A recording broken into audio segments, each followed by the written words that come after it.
ጦርነቱ እንዲቆም የአሜሪካ ጦር ከአካባቢያችን ይውጣ፣ ለደረሰብን ውድመትም ካሳ እንፈልጋለን። ኢራን ለመጀመሪያ ጊዜ የሰላም ቅድመ ሁኔታዎቿን በይፋ አስታውቃለች። የአሜሪካው ፕሬዝዳንት ትራምፕ ቤጂንግን ለቀው በወጡ በጥቂት ቀናት ውስጥ ቭላዲሚር ፑቲን ከጂ ጂንፒንግ ጋር አዲስ ስምምነት ለመፈራረም ቻይና ገብተዋል። ለዘመናት የታሪክ ባላጋራዎች የነበሩት የኤሲያ ሀገራት መሪዎች ግንኙነታቸውን ለማጠናከር አዲስና ልዩ መንገድን መርጠዋል።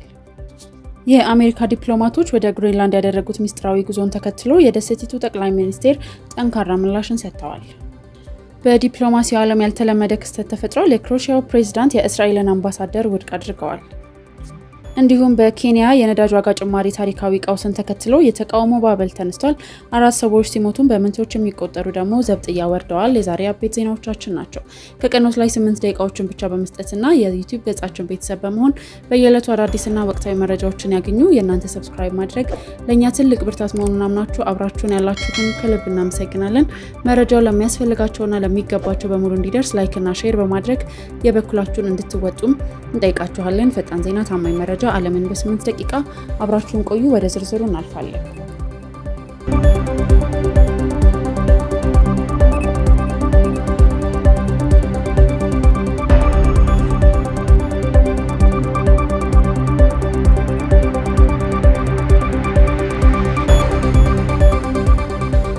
የኢራን የውጭ ጉዳይ ሚኒስቴር ዴኤታ ካዜም ጋሪባባዲ ዛሬ ማለዳ ለሀገሪቱ ዜና ወኪል እንደገለጹት ቴህራን ለአሜሪካ ካቀረበችው አዲስ የሰላም ረቂቅ 3 ዋና ዋና ጉዳዮችን ይዟል። የአሜሪካ ጦር ከፋርስ ባህረ ሰላጤ በአስቸኳይ እንዲወጣ፣ በሆርሙዝ የባህር መተላለፊያ ላይ የተጣለው እገዳ እንዲነሳ፣ በዩኤስ እስራኤል ጋር ጥቃት ለደረሰበት ውድመት የካሳ ክፍያ እንዲፈጸምላት ነው። ፕሬዚዳንት ዶናልድ ትራምፕ ትላንት ምሽት ጥቃቱን ለጊዜው ማቆማቸውንና ከኢራን ጋር ስምምነት ጋር ለመድረስ በጣም ጥሩ እድል እንዳለ ቢገልጹም የኢራን ባለስልጣናት ግን እነዚህ 3 ጥያቄዎቻቸው ሙሉ በሙሉ ካልተመለሱ ስምምነቱ እንደማይፈረም አስጠንቅቀዋል።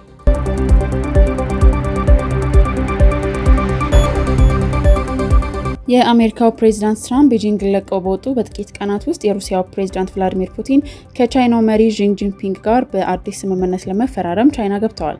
ዛሬ የጀመረው የ2 ቀናት ይፋዊ የስራ ጉብኝት በዋናነት ምዕራባውያን በሩሲያ ላይ የጣሉትን የኢኮኖሚ ማዕቀብ ለመስመር ያለመ ነው።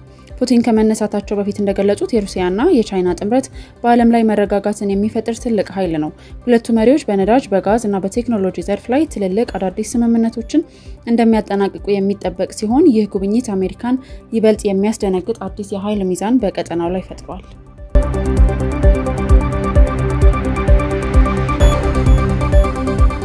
የዓለም የእህል ገበያ ዳግም አደጋ ላይ ወድቋል። ሩሲያ በዳኑብ ወንዝ ላይ የሚገኘውን የዩክሬን ዋና የወደብ መሰረተ ልማት አውድማለች። ዛሬ ማለዳ ላይ የሩሲያ ጦር በደቡባዊ ዩክሬን ኦዴሳ ግዛት በሚገኘውና በዳኑብ ወንዝ ላይ ባለው ታላቁ የኢዝሚል የእህል ኤክስፖርት ወደብ ላይ ከባድ የአየር ጥቃትን ፈጽሟል። በጥቃቱም የወደቡ መጋዘኖች፣ የእህል ማከማቻ ሲሎዎችና መሰረተ ልማቶች ከፍተኛ ጉዳት የደረሰባቸው ሲሆን ይህ ክስተት በዓለም አቀፍ ገበያ ላይ የስንዴ ዋጋ እንዲንር ሊያደርግ እንደሚችልም ተሰግቷል። በሌላ በኩል የሩሲያ መከላከያ ሚኒስቴር ወደ ሞስኮ ዋና ከተማ ሲበሩ የነበሩ 4 የዩክሬን የአጸፋ ጥቃት ድሮኖችን በአየር ላይ ማክሸፉን በይፋ አስታውቋል።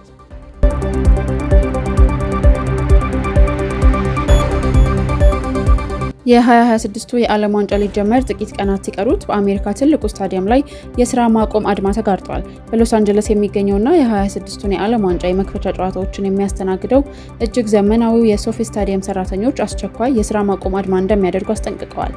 ሰራተኞቹ አድማውን የዛቱት የአሜሪካ የስደተኞች ቁጥጥር መስሪያ ቤት የስታዲየሙን ዙሪያ ሰነድ የሌላቸውን ሰራተኞች ለመያዝ ወታደራዊ ግብረ ኃይል በማሰማራቱ ነው።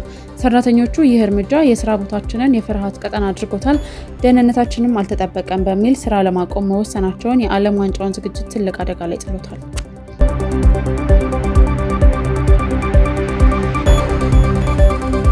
የአሜሪካ ዲፕሎማቶች ወደ ግሪንላንድ ያደረጉትን ሚስጥራዊ ጉዞ ተከትሎ የደሴቲቱ ጠቅላይ ሚኒስቴር ጠንካራ ምላሽ ሰጥተዋል።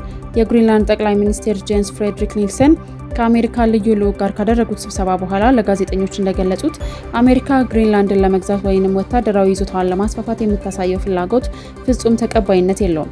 አሜሪካ በአርክቲክ ቀጠና ወታደራዊ የበላይነት ለማግኘትና የደሴቲቱን ያልተነካ የተፈጥሮ ማዕድን ለመቆጣጠር ብትፈልግም ግሪንላንድ የራሷ መብትና ክብር ያላት እንጂ ለሽያጭ የማትቀርብ ሀገር ናት ሲሉ ጠቅላይ ሚኒስቴሩ በጽኑ አስታውቀዋል።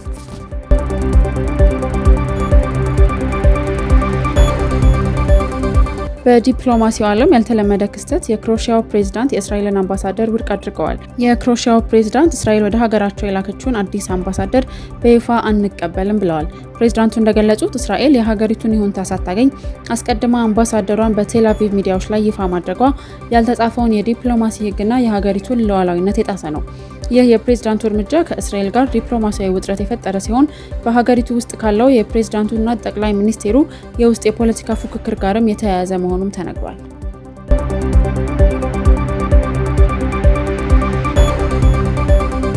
የአንድ ሊትር ናፍጣ ዋጋ በአንድ ጀንበር በ23.5% ሲንር ናይሮቢ በጭስ በሽብርና በህዝብ ቁጣ ታምሳለች። 4 ሰዎች ተገድለዋል፣ በመቶዎች የሚቆጠሩ ደግሞ ዘብጥያ ወርደዋል። በኬንያ የነዳጅና የኢነርጂ ቁጥጥር ባለስልጣን በታሪክ ታይቶ የማይታወቅ ከፍተኛ የዋጋ ጭማሪ ማድረጉን ተከትሎ በመላ ሀገሪቱ ከባድ ህዝባዊ ተቃውሞ ተቀስቅሷል። በጭማሪው መሰረትም 1 ሊትር ናፍጣ በ46.29 ሽልንግ በመጨመር 242.92 ሽልንግ የገባ ሲሆን ቤንዚን ደግሞ 214.25 ሽልንግ ደርሷል። ይህ ውሳኔ የምግብና የትራንስፖርት ዋጋን በከፍተኛ ሁኔታ እንደሚያነረው የገለጹት ሰልፈኞቹ መንግስት የራሱን የአስተዳደር ወጪ ሳይቀንስ በድሃው ህዝብ ላይ ታክስ መጫኑንና ሙስናን አለመዋጋቱን በመቃወም አደባባይ ወጥተዋል።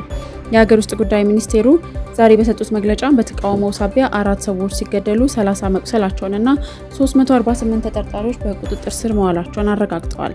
ሚኒስቴሩ ወሮበሎችና የፖለቲካ ተላላኪዎች ሰልፉን ለዘረፋና ለንብረት ውድመት ተጠቅመውበታል ሲሉ ቢከሱም በትራንስፖርት መስተጓጎል ምክንያት በርካታ ትምህርት ቤቶችና የንግድ ተቋማት ዝግ ሆነው ውለዋል።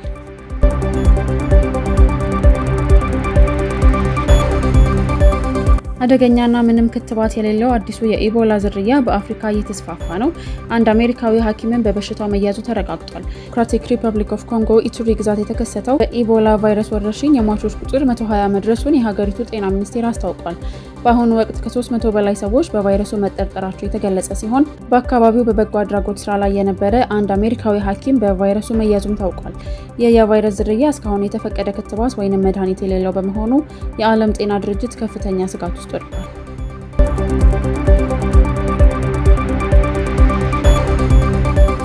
በትምህርት ገበታ ላይ የነበሩ ህጻናት በታጠቁ ኃይሎች ተከበው ወደ ጥቅጥቅ ያለ ደን ታፍነው ተወስደዋል። ድርጊቱ የተፈጸመው በናይጄሪያ ኦዮ ግዛት ኦሪሪ በተባለ ወረዳ ውስጥ ነው። ዛሬ ማለዳ አሰቃቂ ጥቃት የሰነዘሩት የታጠቁ ሽፍቶች በሁለት ትምህርት ቤቶች ላይ በድንገት በመውረር 39 ተማሪዎችና 7 መምህራንን በአስገዳጅ ሁኔታ አግተው ወደ ጫካ ይዘዋቸው ተሰውረዋል። የአካባቢው ፖሊስ እንዳረጋገጠው ታጣቂዎቹ እስካሁን ድረስ ምንም አይነት የገንዘብ ወይንም ሌላ ቅድመ ሁኔታ ጥያቄ አላቀረቡም። ይሁን እንጂ የናይጄሪያ የጸጥታ ኃይሎችና የአየር ኃይል እግረኛ ጦር የታጋቾቹን ህይወት ለማዳንና ታጣቂዎችን በቁጥጥር ስር ለማዋል በጫካው ውስጥ ሰፊ የአሰሳ ዘመቻ መጀመራቸውን አስታውቀዋል። የተማሪዎቹ ወላጆችና የአካባቢው ማህበረሰብን በከፍተኛ ድንጋጤና ጭንቀት ውስጥ ይገኛል።